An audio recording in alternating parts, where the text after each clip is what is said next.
Selamat pagi pemirsa, apa kabar Anda di pagi hari ini? Senang sekali saya Graciela Taime dapat menjumpai Anda dalam Berita Papua. Sejumlah informasi menarik dan teraktual telah berhasil dirangkum tim redaksi kami. Berikut 3 berita utama hari ini.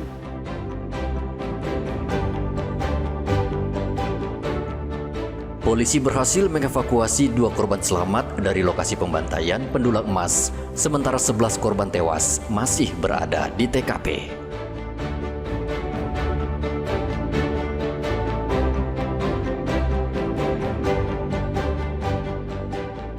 Langgar batas negara saat mencari ikan, 40 nelayan asal Indonesia ditangkap tentara Papua Nugini.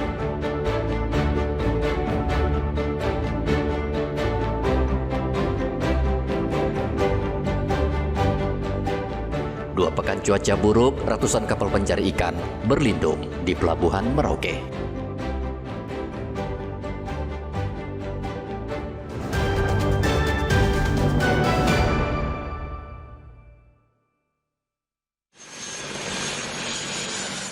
Satgas Operasi Damai Kartens berhasil mengevakuasi 2 orang yang selamat dari teror kelompok kriminal bersenjata di Korowai, perbatasan antara Kabupaten Yahukimo dan Kabupaten Asmat pada hari Kamis. 2 orang itu adalah Aco dan Ilham. Mereka berdua diangkut menggunakan helikopter Polri dari Pelabuhan Lokpon Yahukimo menuju ke Kota Dekai.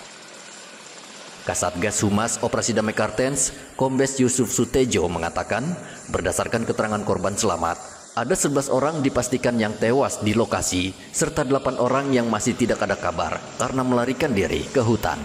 Bahkan ada 2 orang yang disandera oleh KKB, yaitu bernama Dani dan istrinya, Gebi. Informasi yang dapat kami terima adalah ada 35 orang pengungsi yang saat ini sudah diamankan di Kampung Mabul, di distrik Korowai, Kabupaten Asmat. Lalu dari informasi tersebut menyampaikan masih ada 8 orang yang lepas dari rombongan pengungsi dan hingga kini belum diperoleh kabar beritanya. Serta diduga ada 2 orang, yaitu kepala kampung atau kepala dusun yang masih disandera oleh kelompok kriminal bersenjata. Selanjutnya pada hari Rabu, tanggal 9 April 2025, ada 12 orang pendulang emas yang berhasil menyelamatkan diri dengan speedboat perjalanan kurang lebih 5 jam untuk tiba di Pelabuhan Longpon, distrik Dekai. Dan saat ini telah diamankan oleh aparat keamanan TNI Polri. Di Merauke, Papua Selatan, keluarga korban tewas mendesak aparat segera mengevakuasi jenazah Rusli. Rusli yang berusia 24 tahun adalah salah satu dari 11 korban tewas yang dibantai KKB. Rumah Rusli yang berada di Jalan Binaloka terus didatangi sanak keluarga. Mereka berduka karena mengetahui anak mereka tewas dibantai KKB. Menurut kakak korban, Aziz, Rusli sejak setahun lalu sudah berada di lokasi tambang emas.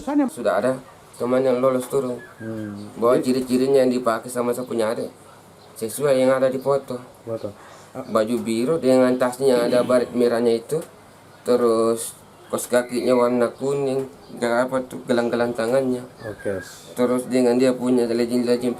Kami sekeluarga kalau bisa, kami punya adik ini bisa dipulangkan ke tempat sini di Merauke, berkumpul dengan keluarga secepatnya. Itu cuma permintaan kita. Kalau namanya dia meninggal, kita sudah ikhlas. Itu kita cuma minta mayatnya bisa dipulangkan secepatnya lah. Mau bawa cepat-cepat ke sini, anak. Tim gabungan yang terdiri dari 26 personel sudah diterjunkan ke lokasi kejadian sejak hari Rabu ke perbatasan Kabupaten Yahukimo dan Kabupaten Asmat. Peristiwa pembunuhan pendulang itu terjadi pada 6 hingga 7 April 2025. Tepatnya di area pendulangan emas lokasi 22, Muarakum, Kabupaten Yahukimo.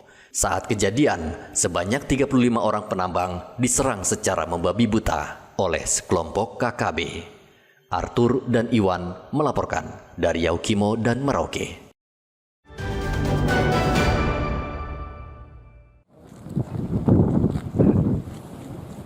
Aparat penegak hukum Papua Nugini kembali menangkap puluhan nelayan Indonesia asal Merauke karena melanggar batas wilayah negara.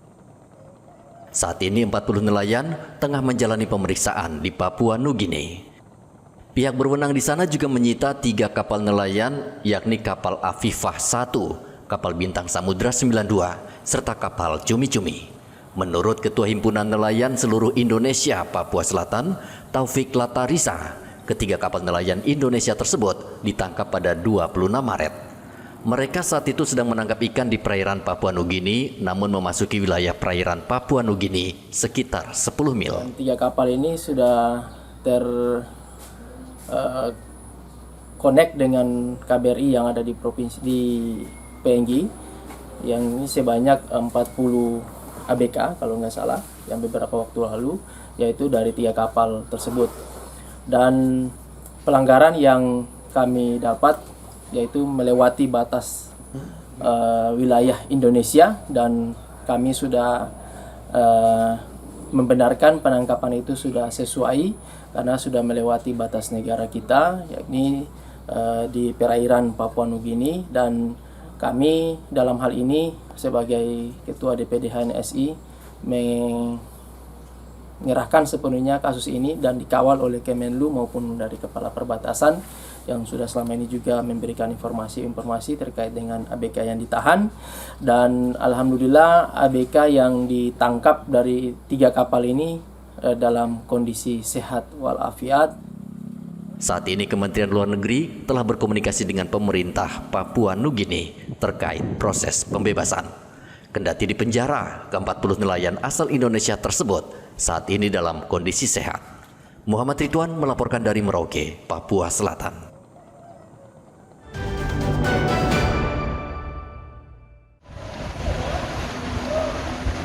Tim SAR Asmat Papua Selatan akhirnya menghentikan pencarian seorang anak buah kapal yang tenggelam pekan lalu. Pencarian Khairul, ABK berusia 23 tahun, yang terjatuh dari kapal motor Mina Nusantara dihentikan setelah dicari selama 7 hari. Penghentian pencarian sudah sesuai dengan standar prosedur SAR. 16.45, tim kembali ke pos dalam keadaan sehat walafiat dengan hasil nihil. Setelah dilakukan pencarian hari pertama, kedua, dan ketiga, maka dievaluasi untuk hari keempat pencarian dilakukan dengan pemantauan. Meski tim SAR telah menutup operasi SAR, namun pihaknya akan tetap memantau situasi. Karena jika ada tanda-tanda korban ditemukan, tim SAR akan bergerak dan mengevakuasi korban. Khairul hilang pada 3 April lalu di perairan 3, Kabupaten Asmat. Korban saat itu sedang melepas jaring yang tersangkut di baling-baling kapal. Namun karena arus laut kencang, korban tenggelam. Igobat Momolin melaporkan dari Asmat, Papua Selatan.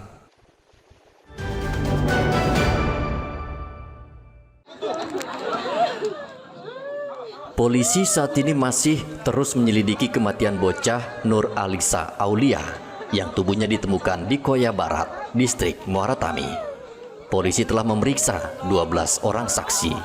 Dari 12 orang saksi, 1 diantaranya diperiksa menggunakan lie detector atau mesin untuk mengetahui pelaku berbohong atau tidak. Saat ini, polisi juga masih menunggu hasil visum et repertum yang diharapkan dapat membantu mendalami penyelidikan lebih lanjut untuk mengungkap penyebab kematian korban. Kapolresta meminta keluarga korban, termasuk kedua orang tuanya, untuk bekerja sama dengan memberikan keterangan yang jujur. Ia juga mengimbau masyarakat yang memiliki informasi terkait kasus ini agar segera melapor ke polisi. Jenazah ya anak perempuan adik Alia ini ya, kita masih menunggu ya, karena kita gunakan juga scientific crime investigation ya, salah satunya adalah alat peralatan lie detector.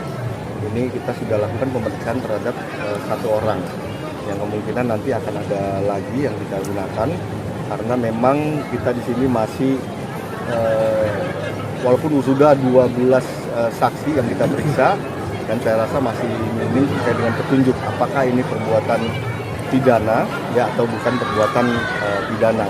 Sambil kita menunggu secara resmi juga hasil dari visum et repertum, ya kita sudah laksanakan otopsi di awal, ini kita masih menunggu. Nur Alisa Aulia, bocah berusia 3,5 tahun, ditemukan tewas di dalam kolam di belakang rumahnya di Koya Barat, Kota Jayapura pada 2 April lalu. Korban sempat hilang selama 4 hari. Kasus ini menarik perhatian masyarakat Jayapura karena pelakunya tega dan keji. Arthur melaporkan dari Kota Jayapura, Papua.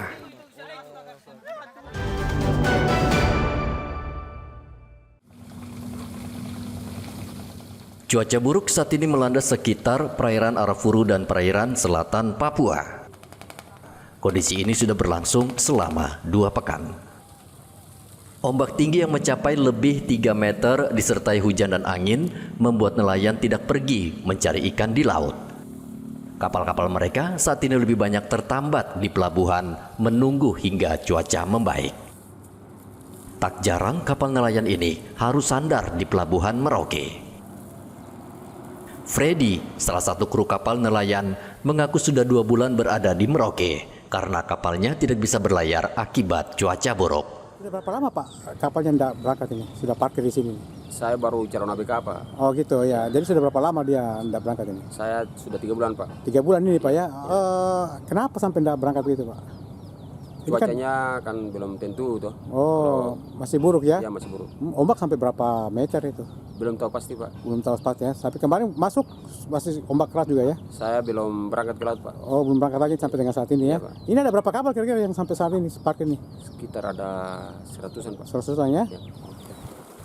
Hingga saat ini cuaca di perairan Merauke masih buruk dan belum tahu kapan cuaca akan membaik. Walaupun bosan dan jenuh, nelayan hanya bisa bersabar dan menunggu.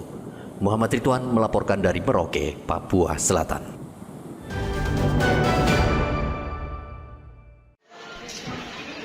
Nelayan dan tengkulak di Manokwari mengeluhkan sepinya pembeli yang datang membeli ikan hasil tangkapan nelayan lokal di pasar Manokwari.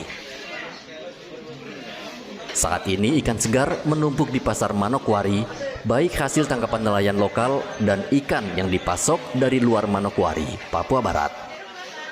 Ketua Asosiasi Perkumpulan Nelayan Papua Barat, Abraham Wanma, mengatakan membeludaknya ikan di pasar Manokwari akibat ulah oknum pengusaha yang sengaja mendatangkan ikan dari daerah lain. Nelayan sendiri yang datangkan ikan dari Wasio, dari Gire, dari Biak, dari Solo, dan dari luar kota, sehingga ikan yang didatangkan dari luar ini termasuk dari perusahaan ini tersebar di dalam kota, sehingga kita punya masyarakat lokal ini sudah langsung mengkonsumsi ikan dari luar, sehingga ikan yang dihasilkan dari nelayan lokal ini kehilangan daya beli dari masyarakat.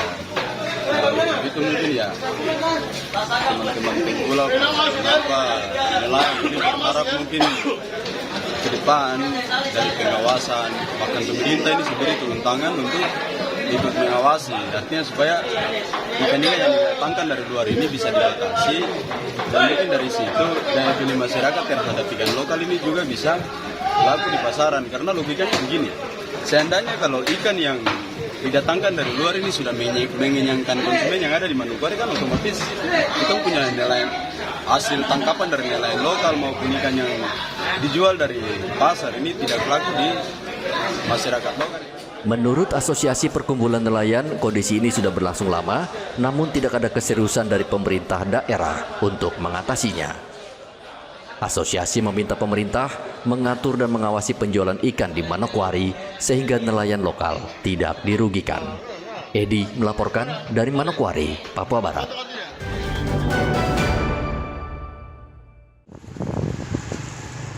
Sudah menjadi tradisi, setiap sekolah di Merauke akan menggelar kegiatan perpisahan antar siswa dan guru di salah satu hotel atau tempat tertentu. Salah satu pertimbangannya adalah gengsi sekolah. Hal ini mendapat perhatian Bupati Merauke, Yosep Gepse. Ia mengimbau semua sekolah di Merauke agar menggelar perpisahan di areal sekolah karena lebih hemat dan tidak membebani orang tua siswa. Ya, saya harapkan sekolah-sekolah itu tidak melakukan kegiatan serupa lagi. Ya, kita kan sesuaikan dengan kondisi ekonomi keluarga dan lain sebagainya. Dan pasti sekolah harus bisa melihat bahwa kondisi orang tua murid, mungkin untuk menyekolahkan anaknya saja susah. Sehingga biaya-biaya yang tidak diperlukan seharusnya tidak dibebankan kepada orang tua. Oleh karena itu saya mengimbau supaya jangan lagi memberatkan orang tua dengan pungutan ini dan itu. Karena kondisi ekonomi kita boleh dikatakan ya orang tua kita juga perlu bekerja keras untuk menyekolahkan anak-anak, jangan sampai kita bereforia di situ terus anaknya pendidikannya nanti tidak bisa berlanjut karena uang tidak ada untuk kita membiayai anak untuk pendidikan selanjutnya. Yang paling penting kan pendidikan ya, bukan euforia atas. Menurut Bupati, saat ini kondisi ekonomi sedang tidak baik karena besar kemungkinan akan terjadi resesi ekonomi di sejumlah negara, termasuk Indonesia akibat perang dagang. Muhammad Ridwan melaporkan dari Merauke, Papua Selatan.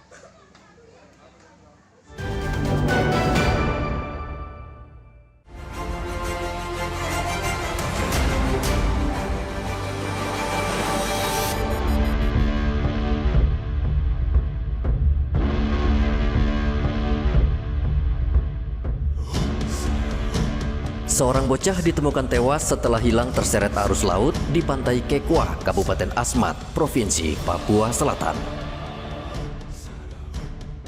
Febriana, bocah berusia 11 tahun, pada hari Sabtu berwisata di Pantai Kekwa. Saat tengah asik berenang, dirinya terseret ombak dan arus kencang sehingga hilang. Tim SAR bersama keluarga korban berusaha mencari korban selama beberapa jam, namun naas korban ditemukan sudah meninggal dunia. Keluarga korban langsung mengevakuasi jenazah ke kampungnya di sekitar Pantai Kekwa dan korban langsung dimakamkan.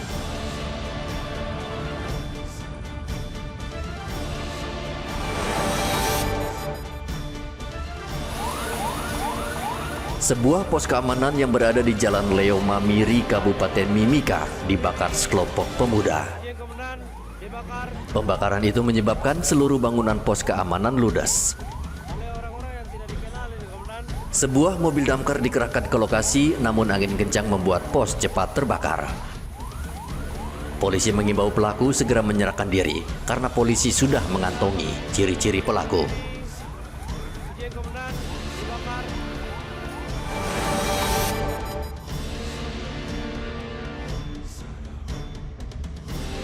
Direktorat Reserse Narkoba Polda Papua bersama Polres Pegunungan Bintang bersenjata lengkap menempuh medan berbukit dengan berjalan kaki selama 1 jam. Aparat berhasil menemukan ladang ganja yang tersebar di hutan Kampung Eksibidin, Distrik Serambakot. Temuan ini berdasarkan laporan masyarakat yang menemukan tanaman ganja yang ditanami secara tumpang sari dengan tanaman singkong di celah berbatuan.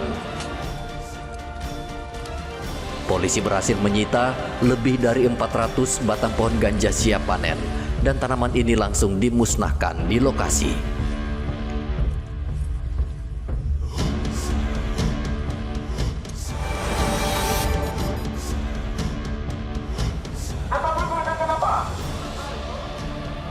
Puluhan mahasiswa yang tergabung dalam Komite Pimpinan Pusat Forum Independen Mahasiswa Papua berunjuk rasa. Unjuk rasa mahasiswa digelar di berbagai titik, salah satunya di Jalan Expo Waena. Dalam aksinya, puluhan mahasiswa membawa spanduk dan pamflet. Mahasiswa tidak diizinkan melakukan unjuk rasa ke kantor DPR Papua dan hanya boleh berorasi di pinggir jalan. Dalam orasinya, mereka menuntut pemerintah menutup perusahaan tambang Freeport dan menolak RUU TNI. Setelah menyampaikan orasi, puluhan mahasiswa ini membubarkan diri dengan tertib.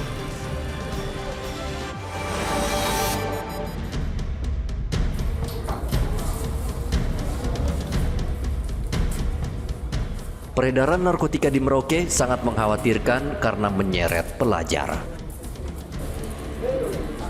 Satuan Narkoba Polres Merauke meringkus 3 orang pelajar karena mengedarkan ganja.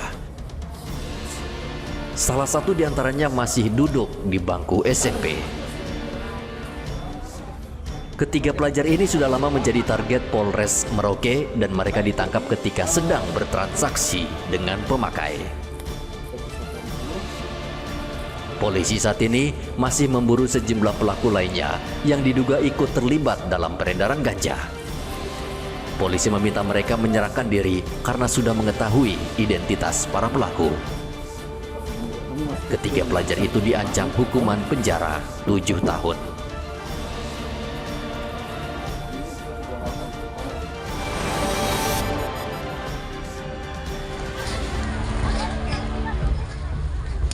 Sebanyak 7 lapak yang ada di pasar tradisional Yotefa, Kota Jayapura, Papua, ludes terbakar.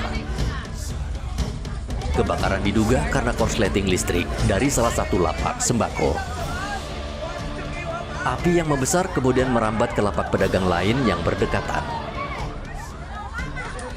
Warga sempat memadamkan api dengan peralatan seadanya. 4 mobil petugas pemadam kebakaran dikerahkan dan 1 jam kemudian api baru bisa dipadamkan. Tidak ada korban jiwa dalam peristiwa ini, namun kerugian mencapai ratusan juta rupiah.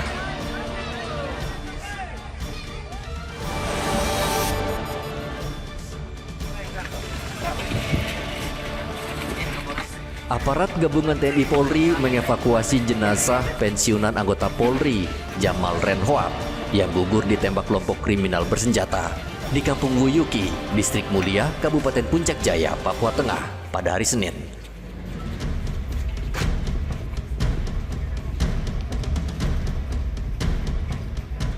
Jenazah korban baru dievakuasi pada hari Selasa ke Mimika untuk dimakamkan keluarganya. Jamal Renhoat adalah mantan Kapolsek Mulia, Kabupaten Puncak Jaya. Jamal meninggal dunia akibat luka tembakan pada bagian pipi hingga tembus ke leher belakang saat dirinya tengah berjaga di kios.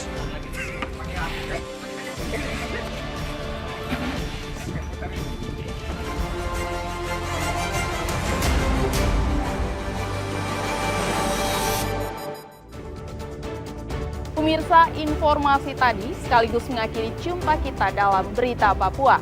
Saya Graciela Taime mewakili seluruh kru kerabat kerja yang bertugas menyampaikan terima kasih. Selamat beraktivitas. Sampai jumpa.